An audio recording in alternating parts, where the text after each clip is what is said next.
In this session, we focus on the key tools in the Measure tab of SpaceClaim and how they help us prepare a clean, simulation-ready geometry. We first use tools like measure and mass properties to read basic geometric and mass data such as area, volume, mass, center of gravity, and moments of inertia.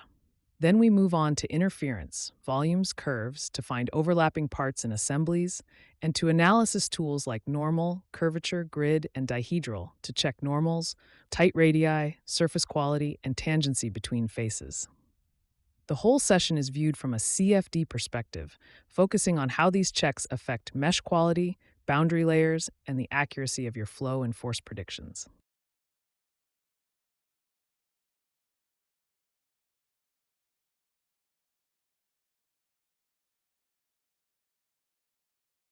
The first tool available in the Measure tab is the Measure tool itself, which I will describe first. This tool does exactly what its name suggests.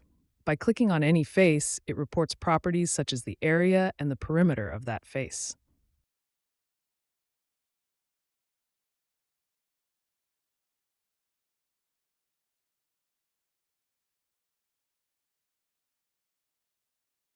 When you click on edges, if they are straight, it displays their length, and if they are circular, it reports their diameter and circumference.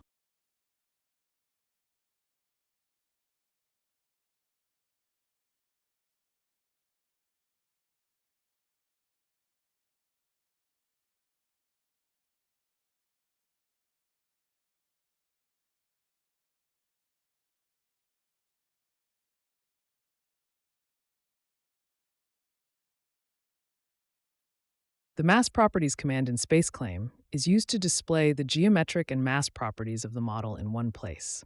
It calculates and reports the volume, area, length, mass, if a material and density have been assigned to the part, the location of the center of mass or centroid, as well as the moments of inertia and principal axes. What I'm doing now is defining a plane and using the split body command to separate the geometries on this larger cube so that I end up with several independent volumes.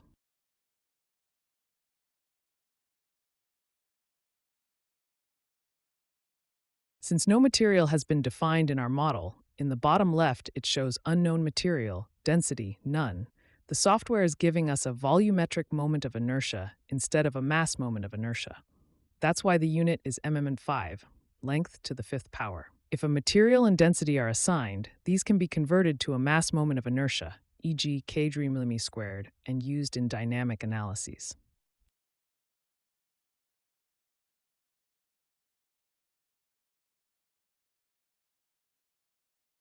Now, for each of these geometries, I assign a different material type, as you can see.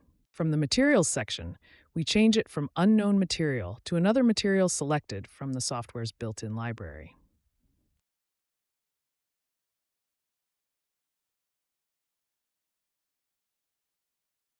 We repeat the same process for the other bodies and assign a specific material to each of them.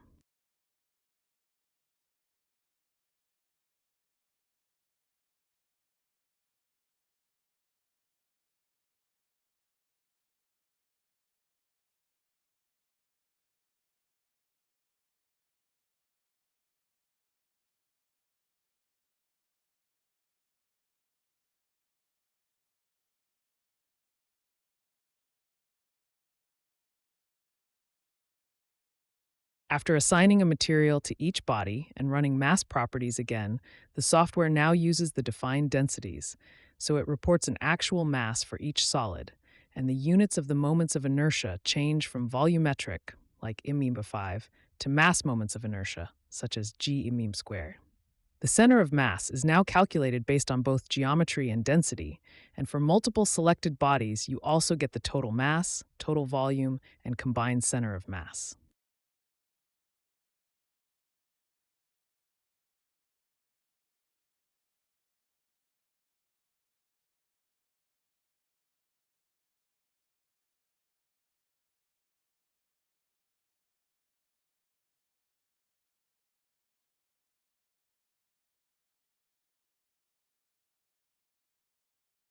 Now we want to discuss how the interference tools work. which include the volumes and curves commands.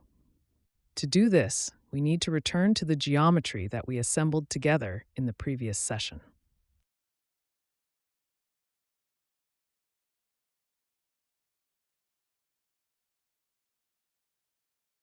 Curves. This option highlights the edges where two or more solid bodies intersect, the intersection of their faces.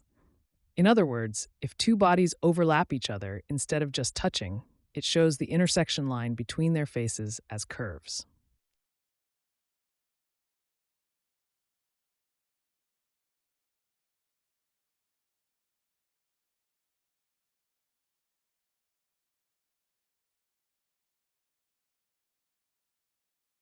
Volumes. This option finds and highlights the common volume between bodies, exactly the region of space where two or more solid bodies overlap.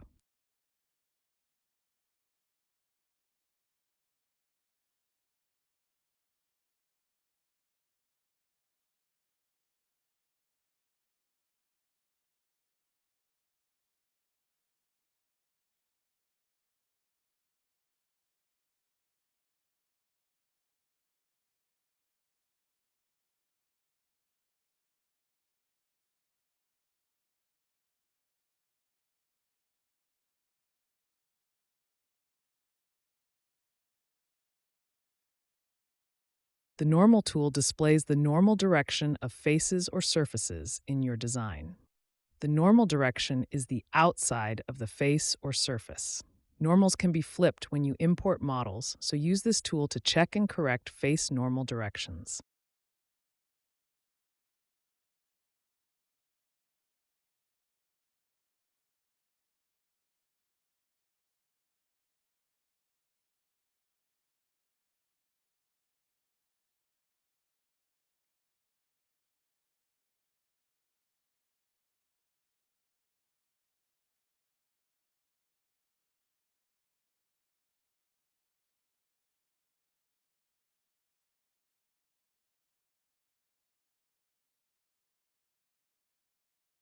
Use the grid tool to display the curves that define any face or surface in your design.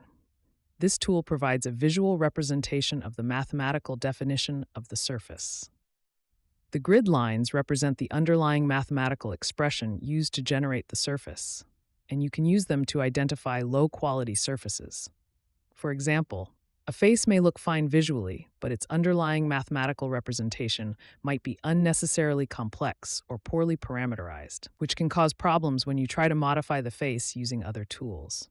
If you find a face with underlying issues, you can delete the face and then use the Fill tool with the Patch Blend option or the Replace tool to generate a new, cleaner face.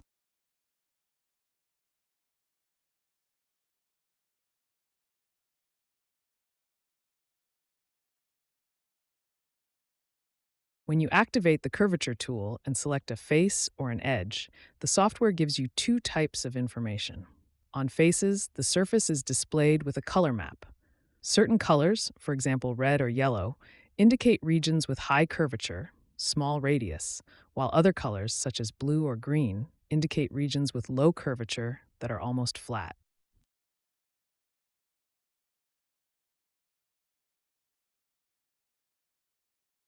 On edges, you typically see a series of small spikes or sticks data points, whose length is proportional to the curvature value or inversely proportional to the radius of curvature. The longer or denser these sticks are, the higher the curvature at that point, meaning the curve is sharper.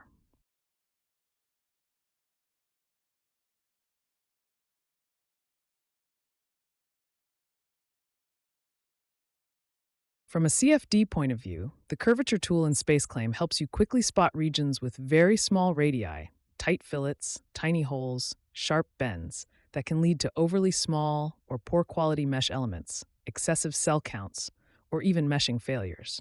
By highlighting high curvature zones on edges and faces, it lets you decide where to simplify the geometry. Remove or soften fillets, close tiny features, or, if those features are physically important, where to apply local mesh refinement or suitable curvature-based sizing. It also helps you check curvature continuity and surface quality at face boundaries. Smooth color and stick transitions indicate good continuity, while sudden jumps reveal geometric breaks that may need rebuilding or blending for better CFD behavior. Overall, the curvature tool is a practical guide for deciding which details to keep, which to simplify, and where to refine the mesh so that boundary layers, flow separation, and aerodynamic loads are captured more accurately with an efficient mesh. The dihedral angle is the angle between two faces that meet along a shared edge. If the faces are perfectly smooth and form a continuous surface, the angle is 0 degrees and the faces are tangent. If there is a corner or break between them, the angle is greater than 0 degrees and the faces are non-tangent. In SpaceClaim, the dihedral tool shows whether two faces are tangent and, if not, how large the angle between them is. When you click on an edge between perfectly tangent faces, no data points are displayed because the normals are aligned and the dihedral angle is essentially 0. When the faces are not tangent, the tool shows small fringe lines or data points along the edge.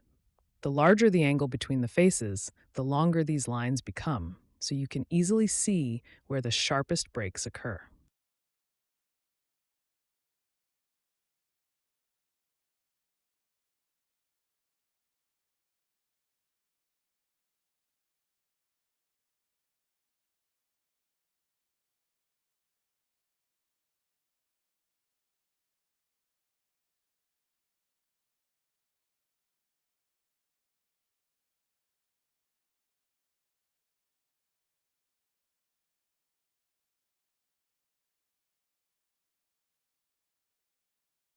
I hope this video was useful for you. To benefit from Mr. CFD's services, including simulation, consultation, and training, visit our website and contact us via these addresses.